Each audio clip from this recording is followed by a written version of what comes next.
Je commence l'enregistrement. OK. Vous voyez bien mon écran? Oui, c'est bon. Parfait.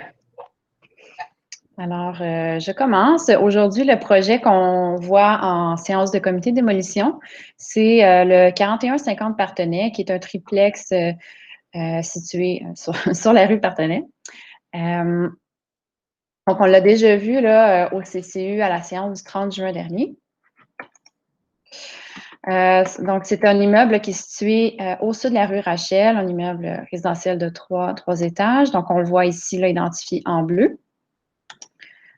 Différentes vues. Puis, on voit qu'il est voisin aussi avec la compagnie Jolicoeur, qui est une compagnie d'uniformes et de buanderie aussi.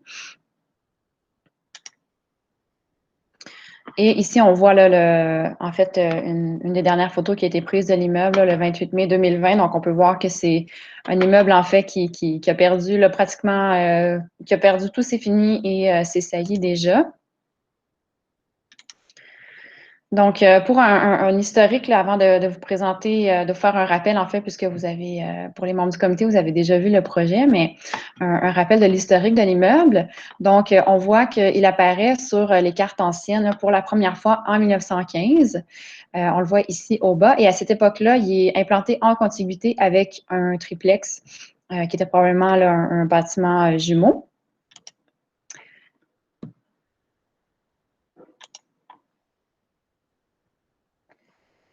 Ensuite, en 1926, on voit que les bâtiments de la buanderie Jolicoeur s'implantent au sud du triplex voisin. C'est la condition qu'on voit aussi là, sur la carte de 1939 et de 1954 également. Et c'est sur une photo aérienne de 1960 qu'on voit que le triplex voisin est disparu et il a été remplacé par un agrandissement des bâtiments de la compagnie Jolicoeur. C'est à noter aussi qu'il y a en fond de l'eau, sur le bâtiment, sur le lot en fait occupé par le triplex visé par la demande de démolition, il y a des bâtiments allant de 1 à 2 étages qui sont utilisés pour les activités de la compagnie Jolicoeur. Donc, un historique du bâtiment là, qui est visé par la demande de démolition. C'est un bâtiment qui est vacant depuis le milieu des années 90, donc depuis presque 30 ans, depuis 30 ans en fait. Et déjà, en 2006, là, il y avait signe de dégradation sur le bâtiment. Donc, il y avait la maçonnerie du côté ruelle qui était démolie et le propriétaire évoquait déjà là, à l'époque son intention de démolir. Par contre, là, le propriétaire a poursuivi ses démarches en 2008 et sa volonté à l'époque, c'était de démolir le bâtiment commercial, de démolir le bâtiment résidentiel, pardon, pour agrandir l'usage commercial là, qui est opéré sur le lot voisin, là, donc au 4080, au 4138 Parthenay. Mais étant donné que c'est un usage non conforme au zonage, le propriétaire avait été orienté à cette époque-là vers la rénovation des logements là, pour leur location, donc de conserver la vocation résidentielle du triplex. Et à cette époque-là, à la même époque, en 2008, il y avait déjà des signes de dégradation du bâtiment là, qui s'accentuaient. Donc, il y avait des fissures dans la maçonnerie en façade, donc présence de tire-fond là, pour stabiliser le tout. Et il y avait aussi déjà la corniche qui avait été retirée, ainsi que les colonnes dessaillées là, en raison de l'instabilité. Il y avait justement un rapport d'ingénieur qui avait été déposé et qui relevait des dommages au fini intérieurs là, déjà, la désuétude des systèmes électriques et de plomberie et également des fissures là, qui suggéraient des défaillances de la structure. Puis bon, comme je le disais aussi, là, les parements et les saillies extérieures déjà étaient instables. Donc, c'est sûr que là, on était déjà 18 ans après, en fait, une quinzaine d'années après que le bâtiment soit devenu vacant. Donc, ce qu'on observe ensuite là, entre 2009 et 2014, c'est qu'il y a peu de travaux d'entretien ou de sécurisation significatifs qui sont opérés sur le bâtiment pour essayer de stabiliser. Donc, ce qu'on constate, c'est qu'au fil des années, on va plutôt retirer des composantes du bâtiment, là, étant donné qu'il perd en solidité. En 2014, on verra des photos plus loin, mais on voit déjà que la dégradation des finis intérieurs est déjà très avancée. Donc, si on continue avec la chronologie, là, en 2014 et 2019, il y a eu de nombreuses relances et démarches de l'arrondissement pour obtenir un rapport d'ingénieur qui documente l'état du bâtiment. Et là, on demandait que ce soit en vue d'une demande de démolition, étant donné l'état de dégradation avancé du bâtiment. En 2019, il y a eu finalement l'envoi d'une mise en demeure par la Ville. Et à la suite de ça, en 2020, on a eu un rapport d'un ingénieur, Vincent Sesta, qui est déposé et une demande de démolition de l'immeuble. Donc, quelques photos là, qui montrent en fait l'évolution de l'état du bâtiment. Donc, ce qu'on voit, là, justement, vous allez le voir à travers les photos, c'est les composantes ont été retirées, là, surtout les composantes extérieures ont été retirées progressivement, là, étant donné l'instabilité qui croissait en fait du bâtiment là, au fil des années. Donc, déjà en 2013, l'entièreté des parements et des saillies avaient disparu. Et en 2020, en mai 2020, c'est des travaux de sécurisation qui ont été faits à la suite du dépôt du rapport de l'ingénieur. Donc, parce que ce rapport-là, oui, recommandait la démolition, mais recommandait aussi les travaux de sécurisation là, dans les médias qui étaient requis pour éviter que certains éléments du bâtiment chutent sur le domaine public et puissent représenter un danger là, pour les passants. Donc, justement, quand je vous disais que les photos d'intérieur datent de 2014, c'est certain que présentement, ce n'est plus possible d'aller à l'intérieur, étant donné là, les différents avis qui ont été émis sur le bâtiment. Et bon, on voit déjà qu'en 2014, à la fois la structure et les finitions intérieures étaient déjà touchées par une dégradation avancée, due entre autres à des infiltrations d'eau. Donc, on voit déjà l'état de l'intérieur en 2014.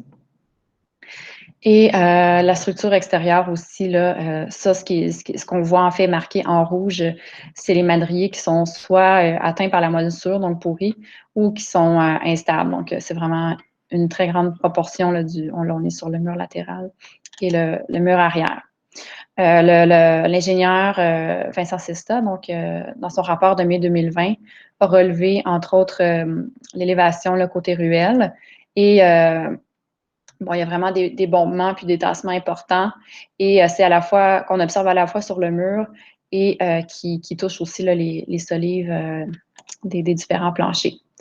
Donc, en fait, ce qui mentionne à son rapport, là, Vincent Sesta, ingénieur, c'est que les mesures d'urgence, évidemment, c'est seulement en vue de la sécurisation de l'immeuble immédiate et non pour une stabilisation là, qui soit durable.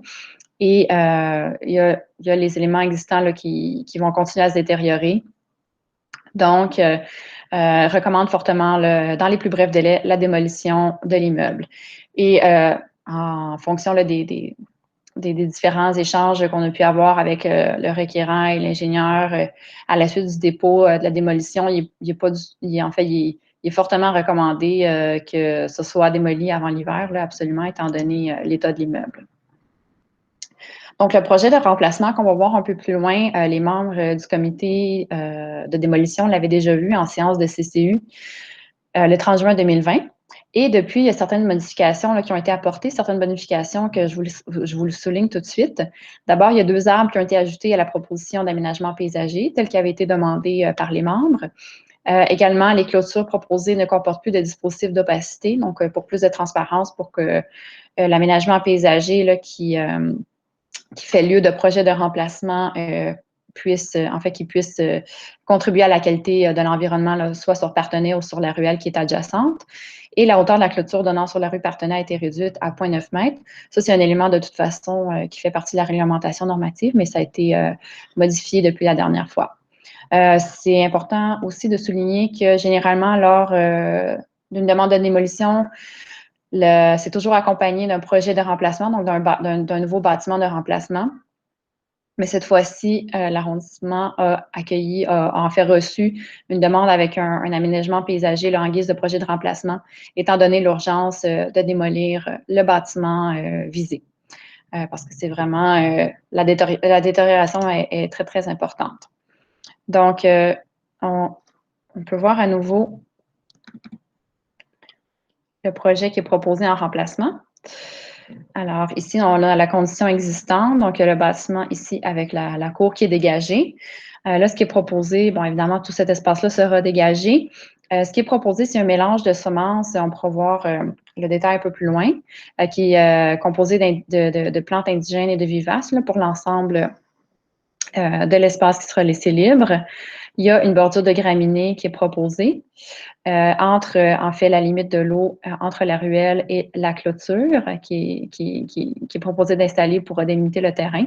Et il y a aussi une bordure de bois dormant. Et il y a une section de l'aménagement qui est sur le lot privé, mais qui sera accessible au public, là, qui comporte un banc là, qui pourrait être utilisé par les passants sur la rue Partenay. Et c'est à proximité justement de ce banc-là que le requérant, que en fait l'architecte propose les 2 nouveaux arbres. Et pour l'essence, ce sont des bouleaux, tels que ça faisait partie des suggestions en fait des membres du CCE d'avoir des arbres à croissance rapide, donc pas des arbres qui soient destinés là, à avoir une très très longue vie, étant donné que éventuellement le lot là, probablement accueillera, ben, on le souhaite, accueillera une nouvelle construction dans un futur de quelques années. Donc ici, on voit un peu plus près là, justement les 2 arbres proposés avec la bordure de graminées et le banc. Le banc est installé sur une dalle et c'est de la poussière de pierre, là, sinon qui fait la largeur du terrain. Une illustration en photo là, des différents éléments. Donc, les graminées pour l'ensemble du terrain intègrent une bonne proportion d'essence de fleurs. Le muret de la bordure de bois dormant qui vient protéger en fait les graminées là, des espaces qui sont passants là, sur la ruelle, la clôture qui va être transparente et les bouleaux qui sont proposés qui en fait bouleaux noirs.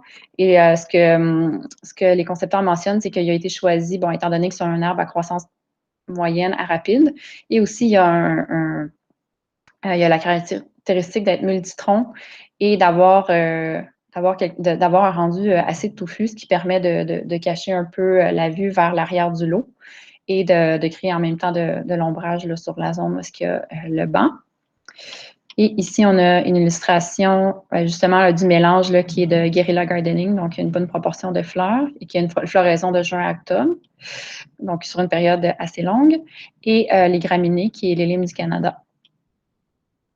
Donc, on voit ici des photos là, de la zone d'intervention. Ici, c'est un muret de béton qui donne sur la cour. Et il y a aussi des arbres existants qui n'ont pas été relevés. Mais vous allez voir plus loin, on va demander qu'ils soient conservés. En fait, la direction propose de demander, de préciser qu'ils soient conservés puis qu'ils soient illustrés au plan. Ici, c'est la zone qui donne sur la rue Partenay. Ici, on le voit mieux. Alors, ici, c'est justement là, la fiche technique pour le mélange de vivaces qui va aller sur l'ensemble du terrain. Là, je vais juste revenir. Il y avait des coupes aussi parce qu'on voyait, on comprenait mieux ce qui allait donner sur la rue et sur la ruelle. Ici, c'est la coupe latérale qui va donner sur la ruelle. Donc, on voit qu'il y a le muret de bois dormant qui vient protéger l'endroit où vont être plantées les graminées avec la clôture. Et près de la façade, là, c'est le banc avec, encore une fois, la bande de graminées et la clôture derrière.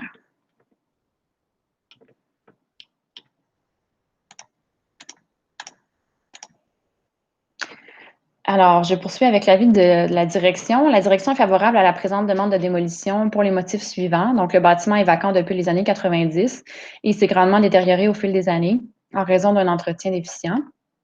La dégradation des composantes du bâtiment a progressivement touché les parements, les finis, la structure intérieure et finalement la structure extérieure, c'est-à-dire le carré de bois. La grande instabilité de la structure fait qu'elle représente un danger pour le public présentement. L'aménagement proposé serait aussi plus intéressant pour les secteurs que le bâtiment existant. Alors, étant donné la situation exceptionnelle qu'on vit de la pandémie, plutôt qu'avoir une séance où en direct on peut recevoir des citoyens, c'est une consultation écrite qui a eu lieu en ligne, donc du 6 au 21 juillet. Et on a reçu, dans ce cadre-là, des commentaires de 6 citoyens et citoyennes. D'abord, il y a plusieurs des citoyens là, qui sont tous des gens qui habitent à proximité, en fait, de l'immeuble à démolir, qui ont souligné la pertinence de démolir le bâtiment, là, justement, étant donné son état de dégradation et que c'est pas une construction intéressante du tout à avoir dans son environnement. Il y a également des questions qui ont été posées sur le revêtement du mur mitoyen, en fait, le mur qui va être dénudé à la suite de la démolition du triplex, donc c'est-à-dire le mur de toute la construction là, qui abrite la compagnie Jolicoeur. Ensuite, il a été proposé par les citoyens là, qui sont intervenus de démolir le mur de bloc de béton qui donne sur la cour pour plutôt poursuivre la clôture transparente et également de retirer les graffitis sur la construction en fond de l'eau. Il a été proposé par les citoyens d'ajouter un support à vélo à proximité ou qui fasse partie des aménagements. Et également, il y a eu des questions sur la durée des travaux de démolition. Alors, considérant là, justement le projet et les commentaires des citoyens, la direction recommande que l'approbation soit assujettie aux conditions suivantes. D'abord, que la démolition soit effectuée dans les 2 mois suivant la délivrance du certificat d'autorisation de démolition. Que l'ensemble de l'aménagement paysager, à l'exception des plantations, soit réalisé dans un délai de 3 mois suivant la délivrance du certificat d'autorisation de démolition et que les végétaux soient plantés dans un délai de 8 mois suivant la délivrance du certificat d'autorisation de démolition. Parenthèse sur ces délais-là, ce qui est important de comprendre, c'est que normalement, la période d'appel qui est liée en fait à toute décision du comité de démolition commence à courir après la décision du comité. Par contre, ces délais-là ont été suspendus en raison de la pandémie, mais vont reprendre à partir du 1er septembre, ce qui veut dire que l'autorisation de démolir ne pourra pas être délivrée avant début octobre.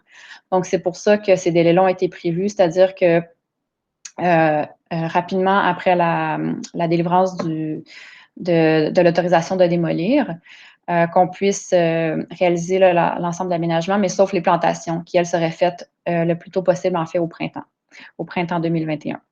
Alors, je continue avec les conditions là, qui sont proposées par la direction. Donc, que les graffitis sur la construction en fond de l'eau soient éliminés dans un délai de 30 jours suivant la délivrance du certificat d'autorisation de démolition. Qu'un support à vélo soit ajouté à proximité du banc proposé dans l'aménagement paysager. Que le mur de béton donnant sur la cour soit démoli et que le muret de bois dormant, la bande végétalisée et la clôture proposée se poursuivent jusqu'à la construction de fond de l'eau. Que les arbres existants dans la cour soient conservés et illustrés au plan d'aménagement paysager. Ensuite, qu'une procédure de démolition conçue par un ingénieur qui inclut un échéancier soit fournie avant la délivrance du certificat d'autorisation de démolition. Que l'ingénieur concepteur de la procédure de démolition soit également responsable de surveiller ces travaux.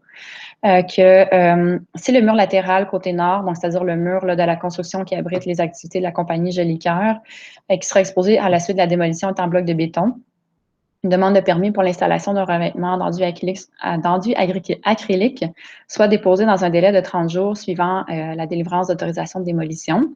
Que si le mur latéral côté nord est revêtu de briques d'argile, que ce parement-là soit remis en état et laissé apparent.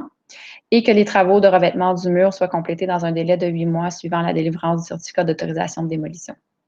Finalement, que soit déposée une garantie monétaire irrévocable au montant de 23 434,20 $, plus le montant requis pour la poursuite du muret de bois, de la bande végétale et de la clôture jusqu'au bâtiment de fond de l'eau, avant la délivrance du certificat d'autorisation de démolition, qui pourrait être libéré à la suite du respect là, des conditions imposées dans l'autorisation. Et concernant ce montant de garantie-là, je spécifie qu'en fait, lorsque le projet de remplacement à la suite d'une démolition est un aménagement paysager, le montant doit correspondre au montant, là, en fait, qui va être nécessaire pour réaliser cet aménagement-là. Donc, on avait reçu un premier montant lors de la présentation au CCU qui a été revu à la hausse là, pour intégrer les 2 arbres qui avaient été demandés. Mais il faudra aussi ajouter, si le comité décide d'intégrer les conditions là, telles que le propose la direction, il faudra aussi ajouter à ce montant, là, justement, l'ajuster là, pour inclure, poursuivre certains éléments de l'aménagement paysager. Alors, pour les étapes d'approbation, donc, comme je le disais, le projet avait été vu par le CCU le 30 juin 2020. La séance de consultation écrite a eu lieu du 6 au 21 juillet. Aujourd'hui, 11 août 2020, on voit le projet en comité de démolition et la délivrance du certificat d'autorisation de démolition, mais ça sera à venir, là, dépendamment de la procédure d'appel qui va débuter, en fait, début septembre. Donc, à partir de début septembre, il sera possible là, pour les citoyens de faire appel à la décision du comité s'il y a lieu. Et cette période-là là, est une durée de 30 jours. Alors voilà, c'est ce qui conclut la présentation pour le dossier.